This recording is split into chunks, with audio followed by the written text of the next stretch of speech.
Welcome to the Hudson Show. Coming up, a much-needed update to one of your favorite board games. Also, the hidden dangers of shopping on Shein. All that and more on the way next. Welcome. What is up? It is the Hudson Show from RadioU. We'll start with this. A warning to all of the short kings out there using the apps. Maybe you've fudged your numbers a little bit. The gals are on to you. A woman on social media has recently uncovered that you can use ChatGPT to find out how tall someone really is just using a few pictures from their dating profile. And this gal showed how you just plug those into ChatGPT. It is able to determine based off of the proportions of the person in the picture and the compared to other stuff surrounding them. It can tell, and it is very accurate in knowing how tall you are. So if you're a guy and you're on the shorter side and you've been pumping up your numbers a little bit, not only are they going to realize once you meet in person, now they can just figure it out ahead of time. And if they're not into the short thing, you're going to be weeded out right from the get-go. Obviously, I believe this, that honesty is usually the best policy. I didn't say always, but usually the best policy. And that definitely now, because you're going to get caught anyways, you might as well just be upfront about your height. And this is probably a good lesson learned, too, before ChatGPT is able to figure out what other things you're lying about. It's the Hudson Show. One of the most annoying things about traveling, if you've ever taken a plane, is that you can't bring any liquids, any fluids with you on the plane. You can't go through the security checkpoint with anything over 3.4 ounces. I feel like at this point, it's been so long since you've been able to do that. I don't even remember a time where you were able to bring any kind of shampoo, sunscreen, whatever. And it's probably happened if you've flown enough. It's happened where you forgot, especially to me, it always would be on a return trip. Oh, I got sunscreen while I was in Florida, forgot to throw it out, only had or forgot to pack it somewhere else. And then you get pulled aside. And so it's the worst. So wouldn't it be great if the United States was ready to make a change where we would be able to change our security measures and be able to fly with the liquids that are over 3.4 ounces once again? Well, sounds like a change is coming. A change is on the horizon in 2040. That is when the United States, apparently, according to this news report, is possibly able to consider updating things and allowing us yet again to fly with liquids that are over 3.4 ounces, which is crazy because the reason this is in the news is because in Europe, some airports have already made the switch where they have new technology that is allowing flyers to fly with bigger packages of liquid. But here in the United States, that is not something that we're willing to entertain for another 16 years. And yes, it is annoying that you aren't able to bring shampoo or even deodorant, peanut butter with you on a plane. Pretty irritating, but you can't argue with the results because at least as long as I can remember, the TSA has prevented all shampoo bombs from blowing up a plane. So I think that is, at least they've got that going for them. You can't argue with the results. The future is here. It involves a lot of honking. I don't know if you know about this. The Waymo self-driving robo-taxis that have recently been opened up to everybody to utilize in the city of San Francisco. But as the Waymo service continues to expand, so too does where the Waymos need to, like park when they're not being used. And so what has happened is a woman in San Francisco is now live streaming. There's a parking lot that Waymo, the company, has apparently purchased that is like the staging area for their Waymo self-driving taxis. The problem is overnight is when they're less likely to, be out and about being used because less people are needing a taxi. And so they all come here to park, but then they all have to interact with each other. And the real problem is these Waymos, when they sense other cars nearby, will honk to signal that they're nearby. And so what it turns into is an endless cacophony of honks directed at actually nobody because they're just honking at other robot cars that have their own sensors that can sense that there's a car there. And so this is all happening in the middle of the night, which can also, of course, be quite annoying. She's actually set up a live stream if you want to check it out. And it's ironic because it is strangely beautiful. The beautiful ballet that is the robot taxis going in and out of the parking lot, and it's so, precise, but then it is kind of ruined by the honking for absolutely no reason. It is Would You Rather Wednesday. It's also move-in week at many colleges across the country. Your Would You Rather question today is, would you rather find out that your roommate is a SpongeBob SquarePants or Michael Scott? Who do you think you could stand living with? 8772 Radio U if you still want to get in the group chat here. Brian says SpongeBob because I know it's going to be an adventure every day. That is putting it lightly, Brian. That is so true. Regina says, I don't love either option, but I cannot stand SpongeBob's laugh. So I'll go with Michael. What, you don't want it like when he goes, Michael also, for the most part, means well, even if he is misguided a lot. Hopefully college would help him become more inclusive and have nicer comments. I don't know. He went through, did you see the Diversity Day episode, Regina? I don't think he really picked up a lot on, being inclusive and all that kind of sensitive things of that nature. Derek simply says SpongeBob. Susanna says, I don't know enough about SpongeBob, so I'd choose Michael. At least I'd know what to expect. Plus, I've already lived with someone a lot like him, and it turned out reasonably okay. Yeah, I'm going with Michael Scott. Now, there's a lot of episodes of The Office that showcase that Michael would be tough to deal with in just about any setting, not just as a boss, but like when he goes and does improv, like he's tough to deal with there too. Basically anything where he's not trying to sell you something, it feels like Michael would be difficult to handle. But then again, SpongeBob, one, is literally destructive. He is going to bring adventures into your house that are going to destroy things that you care about. And he is generally annoying. Granted, he would be off at work a lot of the time, I feel, making crap. He's a good cook, which is a good sign. But I just think SpongeBob would get so annoying. Whereas Michael, especially think about this. You get season 1, Michael Scott, that's going to be even more difficult to handle. But season 9, Michael Scott, where he's married and is chilled out, he's got kids. I think maybe he wouldn't be so bad. So Michael Scott it is for me. When could your shoes prevent you from having kids?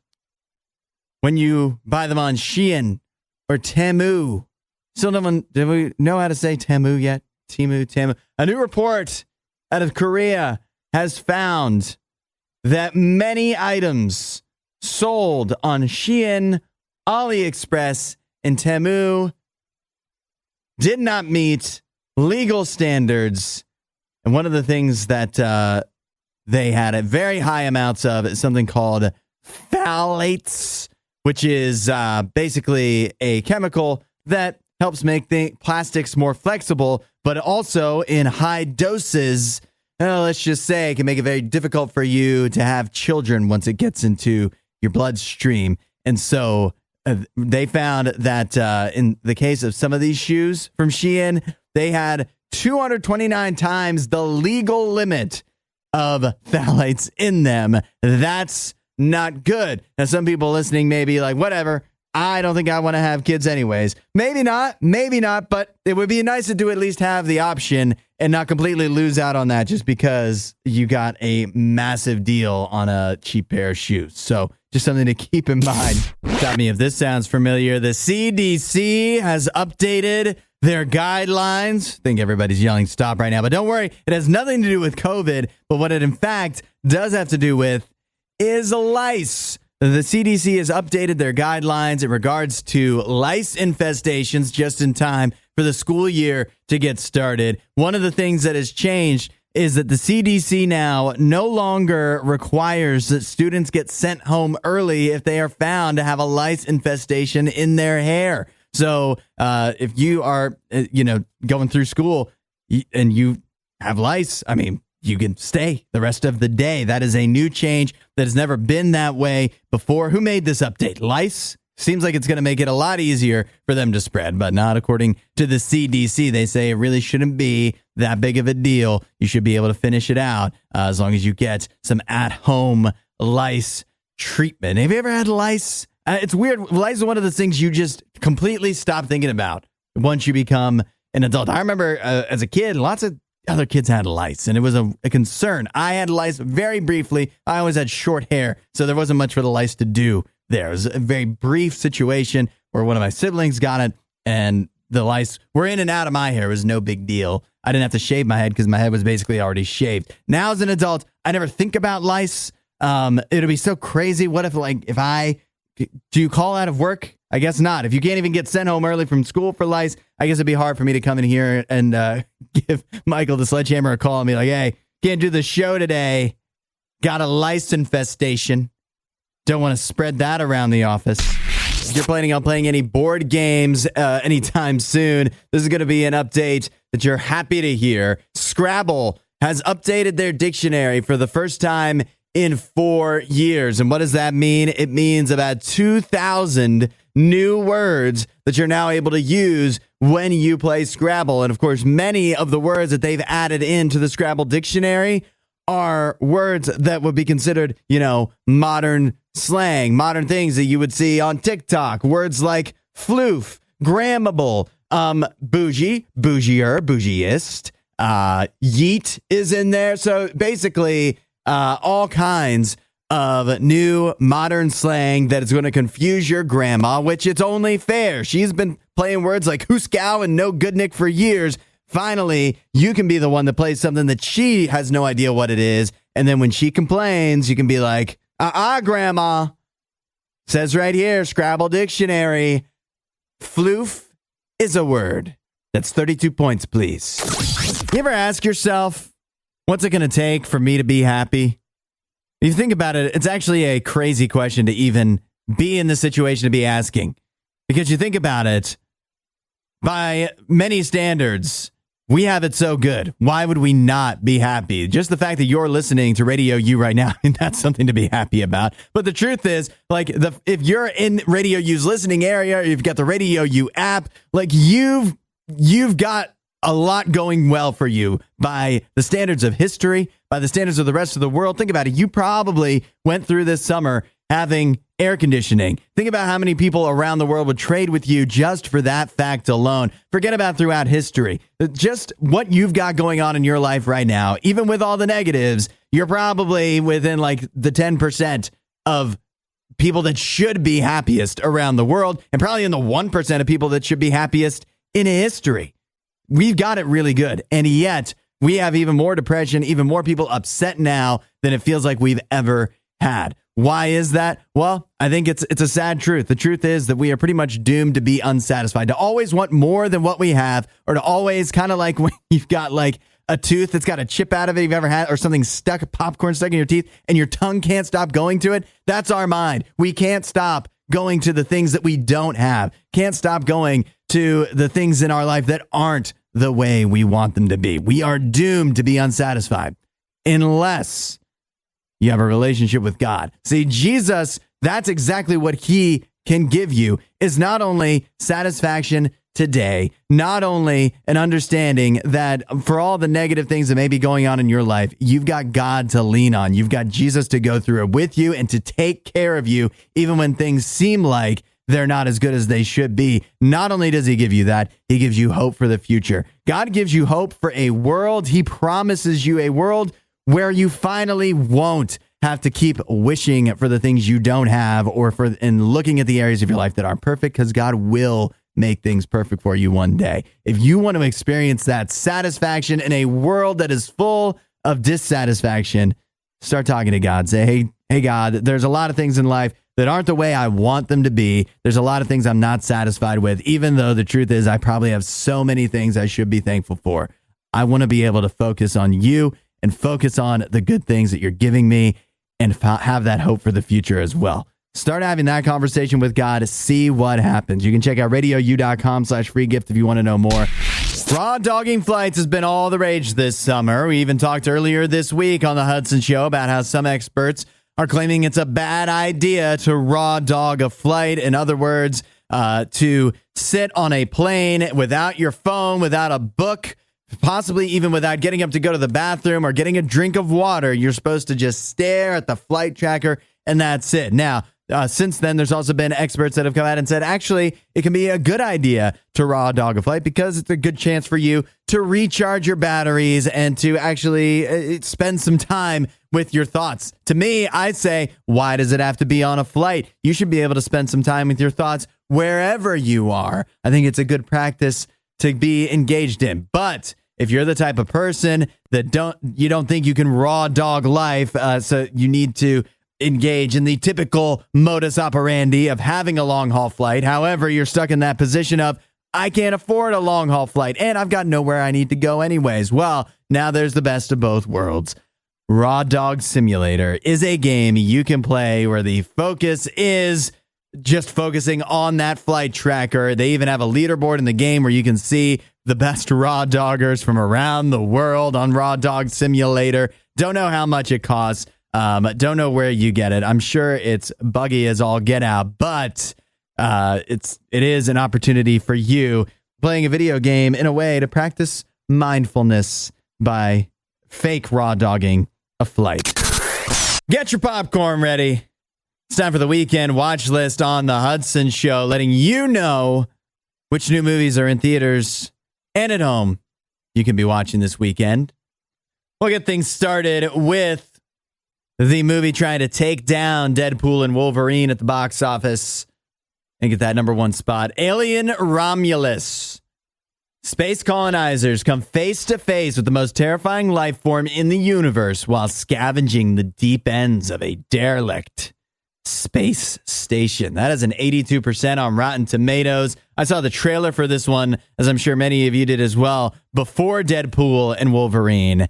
And it looks scary. I don't know if I can handle it, but I'm sure if I was man enough, I'm sure that it would be well worth it. Richard Roper of the Chicago Sun-Times says, a film that has a cool and retro and kind of 1980s vision of the future that feels authentic to the timeline. Yeah, it all sounds great. I'm a big baby. So maybe if you're like me, maybe you need to watch something at home, like Jackpot on Prime Video.